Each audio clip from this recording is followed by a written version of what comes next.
নমস্কার, আপনারা দেখছেন সময় কলকাতা। সময় নিউজ নিয়ে রয়েছে বিষয়গত, চোখ রাখবো বিস্তারিত খবরে।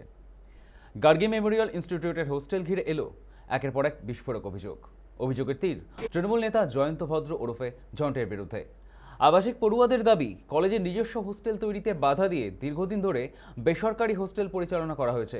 এই ঘটনায় বারুইপুর থানায় লিখিত অভিযোগ দায়ের করেছেন একাধিক পড়ুয়া। অভিযোগে উঠে এসেছে, হোস্টেলে পর্যাপ্ত নিরাপত্তা, স্বাস্থ্যকর পরিবেশ ও প্রয়োজনীয় পরিষেবার অভাব রয়েছে। প্রতিবাদ করলেই হুমকি এবং হোস্টেল ছাড়া চাপ দেওয়ার হতো দাবি একাধিক পড়ুয়াদের। অভিযোগে হোস্টেলের মালিক হিসেবে উঠে এসেছে জয়ন্ত ভদ্রের স্ত্রী মীনা ভদ্রের নামও। ঘটনার তদন্ত শুরু করেছে বারুইপুর থানার পুলিশ। এদিকে বিষয়টি প্রকাশ্যে আসতেই কলেজের ভাইস চেয়ারম্যান বোধিসত্ত্ব বন্দ্যোপাধ্যায় জানিয়েছেন, দ্রুত কলেজ ক্যাম্পাসের মধ্যেই নিজস্ব হোস্টেল তৈরির উদ্যোগ নেওয়া হয়েছে। আমাদের সঙ্গে এই মুহূর্তে টেলিফোন লাইনে রয়েছে আমাদের প্রতিনিধি জাহিদ মিস্ত্রি।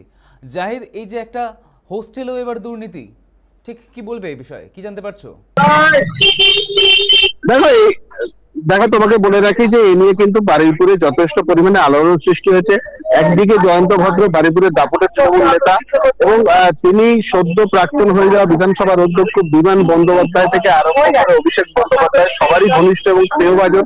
আর সেই ক্ষমতায় বলীয়ান হয়ে এই তৃণমূল নেতা স্থানীয় একটা ইঞ্জিনিয়ারিং কলেজ সেখানে দাদাগিরি শুরু করে এবং জিএমআইটি নামে একটি বেসরকারি ইঞ্জিনিয়ারিং কলেজে তৈরি করে তার শুরু করে কয়েকদিন আগে পর্যন্ত তাদের উপরে চাপ দিয়ে নানাভাবে অর্থ উপার্জন করেছে বলে কিন্তু অভিযোগ করা হয়েছে। এবং জমির দালালি থেকে আরম্ভ করে বিল্ডিং যে টেন্ডারিং থেকে আরম্ভ করে এই যে বিল্ডিং মেটেরিয়াল সাপ্লাই সবটাই কিন্তু ধন্যবাদের তরফ থেকে করা হতো বলে কিন্তু অভিযোগ করা হয়েছে। এমনকি কলেজ হোস্টেলে কলেজ কর্তৃপক্ষকে কিন্তু কোন রকম ভাবে হোস্টেল তৈরি করতে দেওয়া হয়নি। কলেজ চেয়েছিল তাদের নিজেদের ক্যাম্পাসের মধ্যে নিজেরা হোস্টেল তৈরি করবে, কিন্তু এই নেতা প্রভাব কাটিয়ে সেই কলেজকে হোস্টেল তৈরি করতে দেয়নি। কলেজের গেটের ঠিক বাইরে নিজে একটা বিল্ডিং তৈরি করে এবং সেখানে হোস্টেল বানায় এবং কলেজ কর্তৃপক্ষকে সেই হোস্টেলে ছাত্র ভর্তি করতে করার জন্য বাধ্য করা হয়েছিল বলে কিন্তু অভিযোগ করা হয়। আরো অভিযোগ যে এই হোস্টেলের জন্য যে সমস্ত পড়ুয়ারা টাকা দিত, যে টাকা নেওয়া হতো তাতে কিন্তু সঠিকভাবে পরিষেবা দেওয়া হয় না। অত্যন্ত অস্বাস্থ্যকর পরিবেশের মধ্যে থাকতো ছাত্রছাত্রীরা এবং প্রতিবাদ করলে তাদের উপরে হামলা করা হবে বা কলেজ থেকে বের করে দেওয়া হবে, এমনটাই কিন্তু তাদের উপরে চাপ দিত বলেই কিন্তু অভিযোগ। তাই ভয়ে কেউ মুখ খুলতে পারতো না। তবে বিধানসভায় একেবারে এই যে নির্বাচন, সেই নির্বাচনের পরে কিন্তু জয়ন্ত ভদ্র গা ঢাকা দিয়েছে, এমনটাই কিন্তু অভিযোগ করা হচ্ছে। এবং খাতায় কলমে জয়ন্ত ভদ্রের স্ত্রী মীনা ভদ্র এই হোস্টেলের মালিক এবং অভিযোগ উঠেছে যে হোস্টেলের যে পরিকাঠামো সেই পরিকাঠামো থেকে আরো একেবারে নিম্ন পর্যায়ের পরিকাঠামো, অগ্নি নির্বাপন ব্যবস্থা তো নেই বললেই চলে। সাধারণ নিরাপত্তা থেকে কোনো কিছুই দেখা হয়নি। একেবারে নোংরা আবর্জনা ভর্তি নর্দমার পাশে এই হোস্টেল এবং এই হোস্টেল নিয়ে যে ছাত্রছাত্রীরা তারা কিন্তু থানায় একটি লিখিত অভিযোগ করছে বলে কিন্তু অভিযোগ করা হয়েছে। ধন্যবাদ জাহিদ। গার্গী মেমোরিয়াল ইনস্টিটিউটের হোস্টেল ঘিরে এলো সামনে একের পর এক বিস্ফোরক অভিযোগেতে তৃণমূল নেতা জয়ন্ত ভদ্র ওরফে ঝন্টের বিরুদ্ধে। কলেজের নিজস্ব হোস্টেল তৈরিতে বাধা দিয়ে দীর্ঘদিন ধরে বেসরকারি হোস্টেলের পরিচালনা করা হয়েছে, এমনটাই অভিযোগ একাধিক পড়ুয়ার। এই ঘটনায় বারুইপুর থানায় লিখিত অভিযোগ দায়ের করেছেন একাধিক পড়ুয়া। পরিবর্তে মিলেছে হুমকি, হোস্টেল ছাড়ার হুমকির পাশাপাশি একাধিক হুমকি। নিরাপত্তা, স্বাস্থ্যকর পরিবেশ ও প্রয়োজনীয় পরিষেবার অভাব রয়েছে, এমনটাই প্রতিবাদ করলেই দেওয়া হতো হুমকি, এমনটাই অভিযোগ পড়ুয়াদের।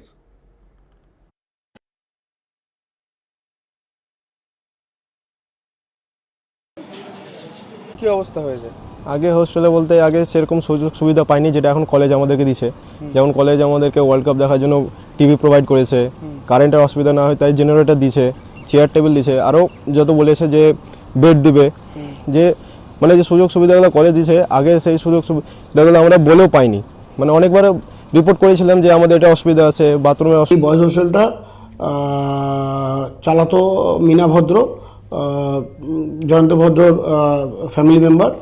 এবং হোস্টেলটা আমরা বহুবার বলেছিলাম যে আমরা হোস্টেলটা চালাতে চাই, আমরা হোস্টেলটা নিজেদের আন্ডারে নিতে চাই এবং আমরা হোস্টেলটা কিন্তু আমাদেরকে চালাতে দেওয়া হয়নি এবং আমাদের নিজেদের হোস্টেল বানাতেও টাকা নিয়ে এত বছর হোস্টেল চালিয়েছে। আমরা বহুবার বলেছি হোস্টেলের পরিবেশ খুব খারাপ করে দিচ্ছ, হোস্টেলের কোনো রকম মেনটেনেন্স নেই, কিছু নেই, তো সেটা শোনেনি।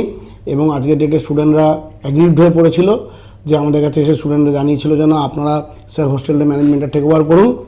তো আমরা গর্বের সাথে বলতে পারি যে আমরা স্টুডেন্টদের এই কথাতে শুনে হোস্টেলের অনেক কিছু চেঞ্জ করেছি এবং হোস্টেলটা এখন অনেক বেটার জায়গায় গেছে।